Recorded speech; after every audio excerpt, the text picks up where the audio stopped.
Trotsky, que es uno de los fundadores del neoliberalismo, que puedo adelantar, pues si luego no me da tiempo, que tiene más moral que el alcoyano, porque este buen hombre llega a decir, es uno de los, digamos, de las bases fundamentales del neopragmatismo americano y por otra parte del neoliberalismo. Yo no sé dónde puede sacar, pero bueno, a él será así cuando dice que el laissez-faire, sigue recordando la frase de Adam Smith, el laissez-faire propugna, lleva consigo la justicia y el progreso. Bueno, realmente esto es asombroso, pero lo dice el Rothschild, ¿no? Y luego, dentro del feminismo también destaca otra escuela que también la cito, y luego también en el libro voy a intentar también incluir movimientos sociales importantes que ha habido, a ver qué podemos sacar de estos movimientos sociales importantes. Y por citar alguno, pues hablo de la teología de la liberación, y también intentaré que esta alternativa sea lo más operativa posible, lo más concreta, que no se limite solamente a ser algo abstracto, sino incluso encajarlo con, digamos, con planteamientos, con alternativas que de hecho están ahí. Yo, pues, que he tenido la suerte o la desgracia, yo creo que más que la suerte, de vivir en el País Vasco, pues conozco muy de cerca el planteamiento de la alternativa de la izquierda abertzale, y yo creo que tienen unos planteamientos de solidaridad pues muy interesantes, ¿no? Pero bueno, luego ya veremos si tenemos tiempo para hablar de estos temas. Bien, entonces, esto sería hacer el resumen de las dos escuelas. Yo ahora no tengo más remedio que... ¿No? Bueno, eso me alivia. Bien, pues entonces, entrando ya, después de haber hecho esta disección de la filosofía contemporánea y sus dos grandes grupos, la Escuela de Frankfurt y la Escuela de la Diferencia, ya veíamos que hay una diferencia esencial entre ambas, ¿no? Unos añoran la razón autónoma, quieren volver a ella, pero algunos con gran pesimismo se dan cuenta que no puede ser, en el planteamiento de la utopía negativa, de la dialéctica negativa, más optimismo en esto, como he dicho antes, en Habermas y en Appel, que los dos funcionan conjuntamente, y sin embargo en la otra parte no añoran en absoluto, sino que al contrario consideran que la modernidad ha muerto. Nada de añorar la modernidad, que no tiene sentido, el planteamiento de la razón, y entonces hay que abordarlo desde el punto de vista anticonceptualista, hay que abordarlo desde el punto de vista de la desconstrucción, etcétera, etcétera. No tienen ya ninguna añoranza, eso hay que superarlo. Sin embargo, dentro de estas diferencias, y es lo que yo voy a remarcar ahora, hay coincidencias muy importantes en estas dos escuelas. La primera coincidencia es que las dos escuelas están totalmente en contra de la razón tecnológica, de la razón instrumental. Y yo por mi cuenta añado, aunque no sé si ellos estarán de acuerdo, la razón hegemónica. O sea, la razón tecnológica es la bestia negra de estas escuelas. Consideran que es la causa fundamental de todas las barbaries que existe actualmente en la humanidad, que luego, por desgracia, os citaré algunas de ellas, ¿no? Para que veamos que la cuestión no es solamente un planteamiento teórico tremendista, sino que está respaldado por la cuestión empírica, ¿no? Por la evidencia práctica. Entonces, consideran que la razón tecnológica lo que ha intentado es civilizar el mundo de la vida, deshumanizando la razón autónoma, la razón humana. Consideran que una parte importantísima de las inversiones del progreso se ha canalizado precisamente hacia el armamento, ¿no? Hacia la destrucción. Hombre, no se niega que la tecnología ha tenido cosas positivas, ¿no? Ahí está, por ejemplo, todos los inventos relacionados con el teléfono, con la luz, y a nivel más, bueno, y ahora con toda la cuestión de la electrónica, la investigación en el espacio, y algo mucho más prosaico, ¿no? Y los electrodomésticos, por ejemplo. O sea, que indudablemente la tecnología ha tenido avances, pero sin embargo la realidad social y la realidad amarga ahí está, ¿no? Ahí está ese desastre, y luego se ensañan con la razón tecnológica, con la razón instrumental, y aparte de todo, la escala de valores que ha implicado esta razón tecnológica, todo está centrado en la rentabilidad, en el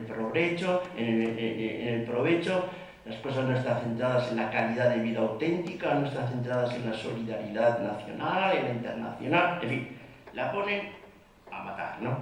Entonces, esta razón tecnológica, esta razón hegemónica, que ha causado, esta razón tecnológica que ha causado tantos estragos, yo añado otra que es una pequeña aportación de la tesis, que es la razón hegemónica.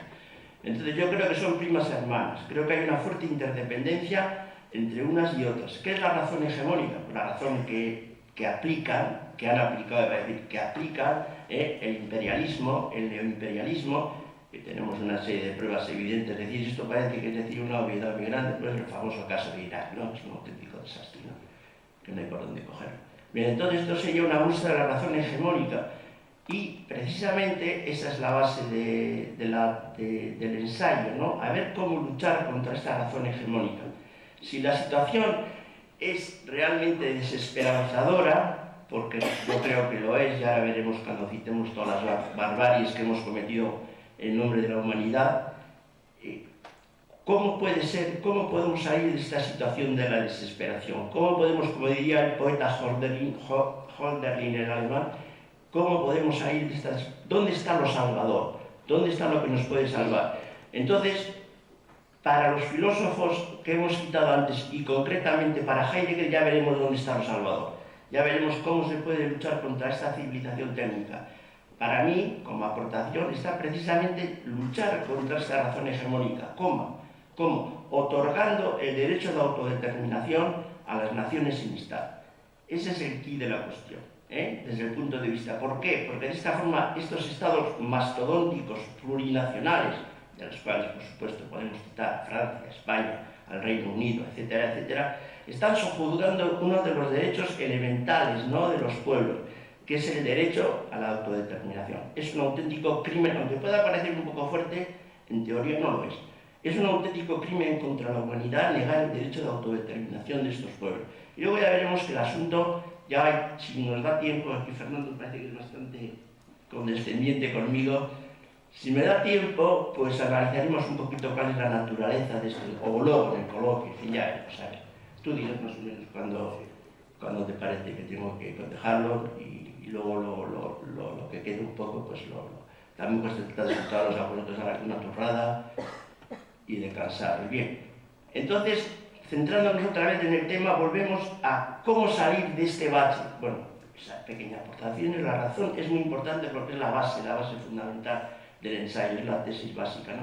Pues saldremos ejerciendo, o sea, concediendo el ejercicio del derecho de autodeterminación, en el sentido amplio y estricto de la palabra, no el derecho de autodeterminación para estas autonomías que no son autonomías, son heteronomías, realmente. Y como detalle anecdótico, pues citaros que, y me imagino, mira, yo acabo de ver en el país que a Galicia también le quieren transferir competencias en transporte. Pues nosotros que somos autónomos y que tenemos un estatuto de autonomía, para que veáis hasta qué punto llega la autonomía, que el gobierno vasco no puede ni siquiera imponer horarios para que transcurran para que los camiones vayan los días festivos y los domingos. O sea, hasta ese grado llega la autonomía. ¿Qué quiere decir? Que no hay autonomía. Hay una legislación marco que es la que realmente regula todo. Bien, entonces yo hablo de una autonomía en el sentido estricto de la palabra. Y luego, cuando los pueblos estos ejerzan el derecho de autodeterminación, ellos verán la forma más adecuada de establecer relaciones con los antiguos imperios con los que han estado sojuzgados. Ellos verán si efectivamente consideran que es interesante seguir relacionados a través de una confederación, a través de una federación o a través de nada, como han hecho en Checoslovaquia, que en el año 1993, como sabéis, de eso la prensa dijo poquísimo, por supuesto, se separaron de una forma ejemplar y no pasa nada, siguen teniendo las relaciones y se llevan muy bien, pero se separaron y Checoslovaquia se convirtió en la República Checa y en la República Eslovaca, ¿no? Bien, esto sería un poco el ánimo frente al desánimo, ¿no?, de la razón tecnológica. Mi granito de arena aportando de que precisamente luchemos contra esta razón hegemónica ejerciendo el derecho de autodeterminación. Bien, decía que es una de las cosas que les une a todos los filósofos contemporáneos, considerar que la razón tecnológica, yo añado que la hegemónica, ha causado estrago. La segunda es la de considerar que esta tecnología se ha producido, esta tecnología desbocada, deshumanizada, se ha producido por aplicar el principio de la identidad. O sea, la identidad ha sido la causa. Y de todas las escuelas, y ahora no creo que va a ser demasiado específico, luego si queréis podremos darlo, todas las escuelas que he citado antes, todas se ensañan con la identidad, pero todas absolutamente, empezando por Nietzsche, que considera que el pensamiento auténtico es el pensamiento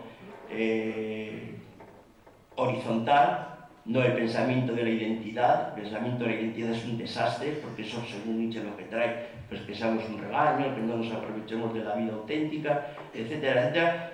Y yo creo que el más significativo, porque es el que mejor aborda, por eso he dicho antes que a pesar de su estremecedor pasado nazi, sin embargo, tiene aspectos positivos.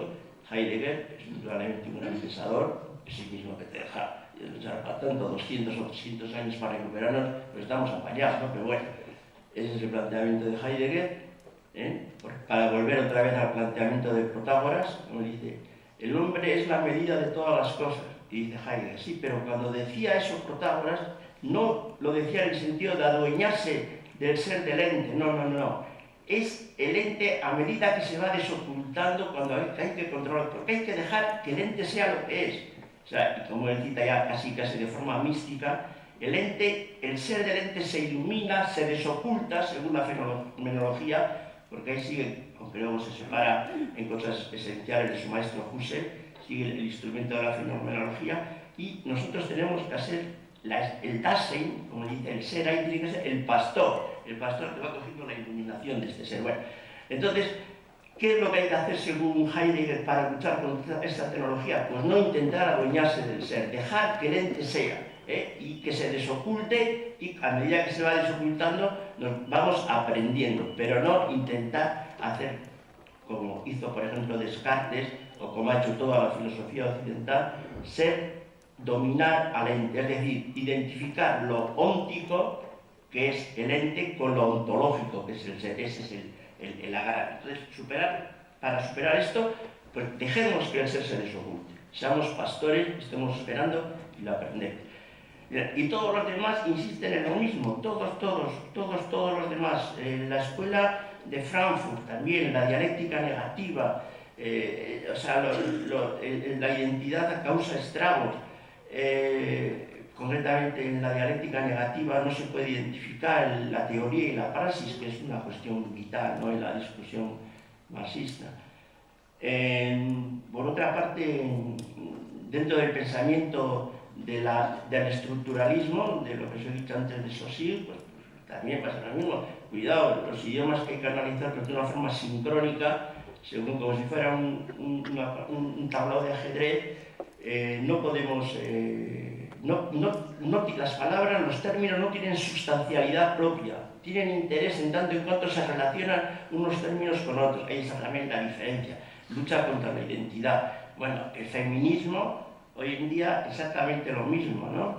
Concretamente un representante del feminismo, Irigaray, por un apellido vasco, pero todavía no sé exactamente dónde es, Irigaray, que es una de las grandes, digamos, figuras del feminismo, pues considera que lo importante no es el principio de la identidad, que si se aplicara el principio de la identidad en la situación que está la mujer no se recuperaría nunca. Hay que buscar una deidad femenina, ¿no? El esplendor del cuerpo, que en un sentido ha marcado la línea de la segunda generación del feminismo. Y Anna Yedman, que es otra feminista también, va en esa línea.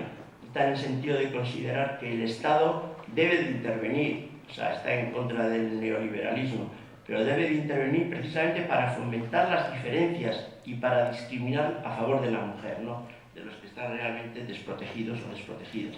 Bien, entonces, hacer hincapié en esto. El principio de la identidad está sentado en el banquillo de los acusados, no en el banquillo, sino dan de cortar la cabeza, pero ahí están de acuerdo todos. Entonces a mí se me plantea un problema muy serio, y es el siguiente. Resulta que los grandes fenómenos del pensamiento están en contra de la identidad, y resulta que yo parto de la base que la razón hegemónica, la forma de luchar contra la razón hegemónica es que las naciones sin Estado ejerzan el derecho de autodeterminación, y precisamente la base es la recuperación de la identidad. O sea, yo no podía incluir esta contradicción entre el planteamiento de la identidad de estos filósofos, fíjate, estos grandes monstruos, que yo no me voy a comparar con esta gente, pero ahí me surgía ese problema. Y entonces yo a ese problema le llamo en el ensayo la paradoja de la identidad. ¿Y cómo salimos de esta paradoja de la identidad? Pues podríamos salir de una forma muy orgullosa diciendo no tienen razón, esto es una bobada, exageran con esto de la diferencia, la identidad es la que predomina, que apliquen el sentido del ser no de una forma tan rígida, sino que la apliquen de una forma, no sé, el ser considerado de una forma semejante, bueno, la cosa, pero bueno, yo he salido de una forma, diríamos, como más diplomática, ¿no? Diplomática, y entonces, y además es que creo que es así, he intentado compaginar la identidad y la diferencia. O sea, creo que son compatibles las dos, la identidad y la diferencia. Por favor, cuélguenme un momento. Y ahora, Marilo, amablemente, así cambiamos un poco de esto, ¿vale? Una cosa brevísima, que es también vital en el sentido, es vital en el sentido de cómo, en qué me baso yo para intentar luchar, para intentar basar desde un punto de vista, diríamos, filosófico, esa aparente contradicción y dar un fundamento filosófico a la paradoja de la identidad. A pesar de esta paradoja de la identidad, abogamos por la construcción de un pensamiento identitario que congenie las exigencias polares de la identidad y de la diferencia. En este pensamiento identitario se manifiesta una tensión entre idealidad y facticidad. La idealidad, contrafáctica, no contingente, principio de validez universal, sería la identidad. Idealidad anticipada de una razón autónoma, formal y normativa que establecería a priori unas pautas de conducta justas, emancipadoras de los individuos y colectivos. Colectivos, en este caso, identificados con las reclamaciones de las naciones sin Estado, que luchan por su independencia y por la búsqueda de su identidad. Por lo que se refiere a la facticidad, vendría representada por la diferencia, la otra cara de la moneda. Diferencia que se centra en el mundo de la vida y que se origina a medida que el ser se muestra. En este caso, el ser de las naciones sin Estado, el fenómeno de las naciones sin Estado, mediante los elementos fácticos de los diferentes Estados y naciones, con un principio de identidad común, pero con la particularidad, singularidad fáctica de cada una de ellas. Gracias. Bueno, pues entonces esa es la cuestión. Lo que yo hago, intento compaginar las dos cosas y como veis ahí también utilizo un poco la jerga de, bueno, el planteamiento de Heidegger. Acepto que hay que esperar a que el ente se desoculte, y yo no digo necesariamente, por poner el ejemplo que más lo conozco yo, que el País Vasco necesariamente tenía que haber sido independiente. No, es una contingencia, eso ha sido fáctico. Yo lo que digo que es contrafáctico y que el principio de validez universal es lo primero, que hay ese derecho de autodeterminación. Luego lo fáctico es que las diversas naciones sin Estado se consideren que son viables, que encajan en la identidad y que luchen por ella. Eso sería lo fáctico, ¿no? Bueno, entonces, siguiendo un poco con este tema, yo creo que ya voy a intentar 10 minutillos tengo de prórroga. Siguiendo con esto, ahora un poco insistir en otro al que yo quiero pegar un poco en el hígado, que es Habermas, que por una parte soy deudor de él, porque precisamente Habermas también juega con lo contrafáctico y lo fáctico. Lo contrafáctico sería la razón dialógica y lo fáctico sería el diálogo. Entonces yo en ese sentido pues reconozco que soy deudor de él. Pasa un poquito, guardando las distancias pobre de mí, lo que pasa cuando Marx coge la dialéctica de Hegel, pero le da una vuelta y media a la dialéctica y la materializa totalmente, ¿no? Yo soy deudor. Lo que sucede es que soy absolutamente contrario, y yo diría que además muy duramente contrario, cuando Habermas saca su teoría del patriotismo constitucional. Yo creo que es una auténtica chapuza. Es una barbarie técnica. Sí, claro, por supuesto. Que además también lo digo. Es una auténtica chapuza. Parece mentira que una persona de la categoría tenga esa miopía intelectual y que intente jugar con eso de decir, no, no, pero cuidado, identidad sí, pero respetando tal, o sea, ¿quién es usted para decirme hasta cuál es el límite del respeto para que unos pueblos ejerzan algo que está basado en el derecho natural, que está reconocido por los organismos internacionales? ¿Por qué me empiezas con el juego ese del patriotismo constitucional? Que la cosa es muy grave porque los estados lo han utilizado, lo utilizaron en Quebec, lo ha utilizado el Partido Popular en el País Vasco. El patriotismo constitucional consiste en decir, muy bien, cierta autonomía sí, pero aceptando la autonomía, aceptando la identidad, o sea, el principio de identidad sí, pero identidad de los estados mastodónticos, de los plurinacionales. Las naciones no tienen derecho. Es una pena, pero es así. Concretamente, en este librito que tengo aquí, la ética del discurso y la cuestión de la verdad, es donde más o menos sintetiza también esa teoría cuando le hacen una serie de preguntas. Y como dice Fernando, y no quiero insistir demasiado en este tema, como dice Fernando, le dieron el premio de Asturias. ¿Por qué le dieron el premio de Asturias? De todas formas, la verdad es que yo no quiero tampoco ponerle a ver más entre la espada y la pared. Yo creo que actuaciones heroicas no hay por qué seguirlas. Uno no tiene que tener la categoría que tuvo Sartre, ¿no?, cuando rechazó el premio Nobel.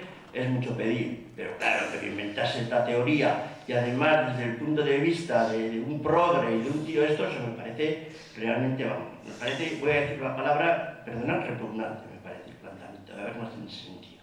Bien, entonces ya finalizando, porque ya nos ha marcado el plazo, finalizando, yo diría, bueno, porque claro, lo importante es decir, bueno, y estos señores que luchan por el ejercicio de la autodeterminación de estos colectivos, ¿por qué lo hacen? ¿Por capricho? ¿O lo hacen por pasar el rato? ¿O lo hacen pues porque hace bonito? ¿O lo hacen pues porque en un momento determinado pues a todos nos gusta romper la monotonía? ¿Por qué lo hacen? Y desde luego la respuesta a esta sería muy simple. Lo hacen sencillamente porque intentan incrementar la calidad de vida, intentan tener una legislación más cálida, más próxima, que indudablemente supone una mejora considerable. Y además hay algo muy importante en todo esto, y es que en estas luchas que se suele generar, yo conozco muy bien, son capas populares las que luchan normalmente por estas cosas. Entonces, no luchan por activos tangibles, luchan por activos intangibles. O sea, el principio de la solidaridad internacional, ahí lo comentaba Steven, no la solidaridad internacional tan impresionante que ha visto en el País Vasco, lo comentaba en la cena, pues todo esto es fruto precisamente de esa lucha. O sea, que la naturaleza esta lucha contra la razón hegemónica, concediendo el ejercicio del derecho de autodeterminación, sería muy positiva desde este punto de vista. Y por otra parte, ¿cuáles son las dos razones fundamentales para poder amparar el derecho de autodeterminación? Pues yo creo que, y vuelvo a insistir otra vez, por una parte porque es justo. Es justo que estos colectivos puedan ejercer ese derecho. Y insisto, y más o menos en la tesis, y alguna vez la queréis leer, ahora precisamente creo que van a publicar el libro ya en Cuba, en la tesis hace referencia a una serie de sentencias de los organismos internacionales en los que se apoya. Eso se podrá discutir, habrá otros que saquen otras, pero al final yo creo que lo importante es que hay un colectivo que lo pide y eso hay que respetar. Eso es elemental para el progreso de la humanidad. Y mientras que eso no se haga, no va a haber nada que hacer. Es importantísimo. Y por otra parte, como he dicho antes, aparte de porque es justo, es porque es un intento, yo no digo que sea definitivo, pero es un intento de socavar esta hegemonía brutal que ejercen los países, ¿no? Eso es importantísimo desde el punto de vista. Y luego, este planteamiento no sé si os parecerá utópico. Yo creo que antes me preguntaban en una entrevista que me han hecho por la radio, ¿no les parece un poco utópico? He dicho, pues me parece... La palabra utopía no sé cómo se puede aplicar. No, a mí no me parece un utópico, me parece posible, porque yo de hecho vivo en un entorno en el que eso no es una utopía, es algo concreto, hay gente preparada, hay un colectivo muy fuerte, mucho más de lo que se piensa, que apoya este planteamiento, etc. Lo que sí puede ser más utópico es lo que yo llamo el principio de la reciprocidad. Es decir, yo parto de la base, a mí no me gustan los estados, en principio. Sin embargo, considero que en una fase de transición son elementales. Hay que recuperar la soberanía. Sin soberanía no se puede hacer nada. sino una soberanía plena. No se puede hacer más que chapuzas. O sea que se puede hacer cosas, pero nunca puedes ejercer. Antes os he puesto el ejemplo del tráfico, es curiosísimo, creo que es muy sintomático de lo que te puede dar una autonomía, entre comillas, ¿no? Necesitas una soberanía. Entonces, como yo al mismo tiempo no soy amigo de los estados, pero considero que los estados son inevitables en esta fase de transición, hablo del principio de la reciprocidad. ¿Qué quiere decir eso? Yo creo que esos estados, que esos nuevos estados, que saldrían de estos estados plurinacionales, estos nuevos estados, los estados de la tercera generación, que yo les llamo, la tesis examino las diferencias entre los de primera generación, segunda generación y tercera generación, estos estados de tercera generación irían cediendo, yo creo que estarían dispuestos, porque, como os he dicho antes, en estas luchas se genera una sensación muy fuerte de solidaridad, tanto a nivel de justicia social como internacional, etcétera, etcétera. Yo creo que estos estados nuevos estarían dispuestos a ceder una parte importante de su soberanía a la ONU para que dejase de ser lo pelele que es ahora, que es un desastre, como se ha quedado el derecho internacional, hasta vergüenza, dejaría de ser un pelele y tendría los medios auténticos para impartir, porque desde el punto de vista estructural los tiene. La ONU tiene una organización impresionante desde el punto de vista formal, la FAO, la Organización del Trabajo, la lucha la lucha a favor de los refugiados, lo tiene impresionante, pero lo que le falta son medios auténticos, lo que le falta está totalmente sojuzgado pues, por las potencias hegemónicas y concretamente por los Estados Unidos, ¿no? Da pena los planteamientos que suele hacer cuando se trata de favorecer los planteamientos, y cuidado, que la Unión Europea ya saben que tiene parte de culpa importante, ¿no? Aunque en estos momentos Estados Unidos, sobre todo a partir de la caída de la URSS, es un primus inter pares, ¿no? Es la gran hegemonía. Bueno, entonces, dentro del principio de la reciprocidad, ceder una parte importante de la soberanía, creo que las naciones sin Estado estarían preparados. Entonces la ONU, por una parte, debería de apoyar con más fuerza incluso que la actual, que estas naciones sin Estado recuperen la autodeterminación. Estas naciones sin Estado se comprometerían moralmente a ceder parte de su soberanía a la ONU, y la ONU ejercería realmente su función, que es una función de ejercer la justicia social e impartir la auténtica paz internacional. Y eso es grosso modo lo que os quería decir, y aunque no sea nada más que por citar un poco una de las mayores barbaries que se ha cometido en la humanidad, desde el punto de vista al menos de guerra psicológica, parece que tengo aquí un poema de un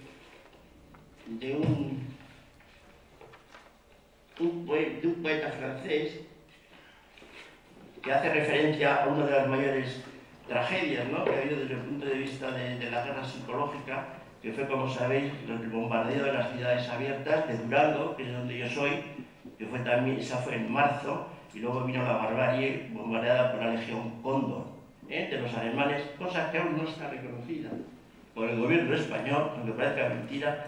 Está reconocida más o menos oficialmente por Alemania, que ha dado 4 perras a Guernica en compensación de aquella barbarie. Y entonces, como sabéis, bueno, cuando he citado antes, pues tuvo el reflejo desde el punto de vista artístico, pues en el cuadro de Picasso y en la película de Resnais, de Guernica, y luego también en una canción fabulosa que tiene Mikel Laboa, que es un vaso, ¿sabéis?, un cantante, y que tiene Guernica que es fabuloso, ¿no? Y entonces, para finalizar, solamente deciros, acabar con este poema de Éluard, Hombres de verdad, para quienes se llama Victoria de Guernica el poema. Hombres de verdad para quienes la desesperación alimenta el fuego devorador de la esperanza.